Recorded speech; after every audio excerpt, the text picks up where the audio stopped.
So last time we talked, I was at about the 40% mark in Crown of Midnight, and I said I was a little bored. I did finish, and I'm no longer bored. This video is going to have spoilers, so you might want to scroll away now if you haven't read this. I'm not really sure how to talk about my thoughts without spoilers. Anyway, I'm still very upset over what happened with Nehemia. She was my favorite character. I know you guys saw my comments in my Throne of Glass video and were like, oh no. I will say I did get my wish, and we got to learn a little bit more about her and what she was working towards, and that she was trying to save not only her home country, but the entire realm. It also appears that she sacrificed herself in order to force Selena into action, and so I still stand by the fact that she's the most interesting character at this point. Other takeaways of note: who knew Archer was like a secret evil mastermind? I really underestimated his character. Good riddance to him, though. The labyrinth beneath the clock tower, that's interesting. So the king is making people into weapons, and my guess is the scary evil cloak zombie guy is what happens to people when they're exposed to his word keys power. And Kaltain and Roland must be in the process of turning into whatever Kane was, and maybe eventually one of those zombie cloak guys. Also, the king is breeding wyverns somehow. With the amount of times that they mentioned that the king seal is a wyvern, I would have been really angry if there weren't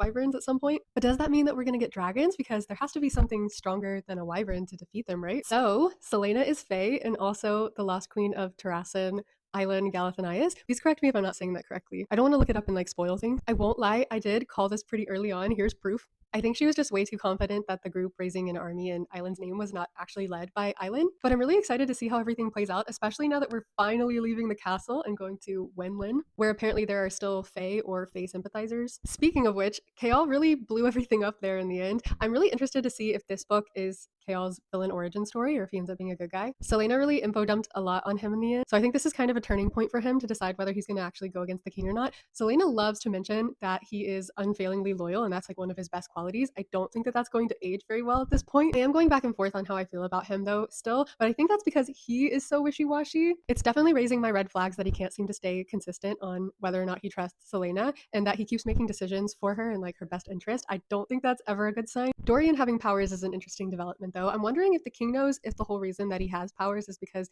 the king somehow banished all magic except for his line. I still like Dorian at this point. I think he still has some growing up to do, but I do still stand by what I said in my last video that the signs that he's going to be a good person are there. I think, hopefully. Overall, I do think I'm going to give this one 4 stars. I was bored in the beginning till about the 50% mark, but once we got there, things started getting really interesting, and I'm really excited to read the next book. I did do some research, and I do think I'm going to read Assassin's Blade fourth and go right into Heir of Fire, I think.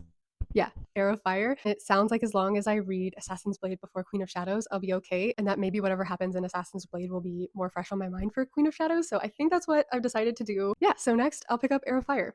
Stay tuned.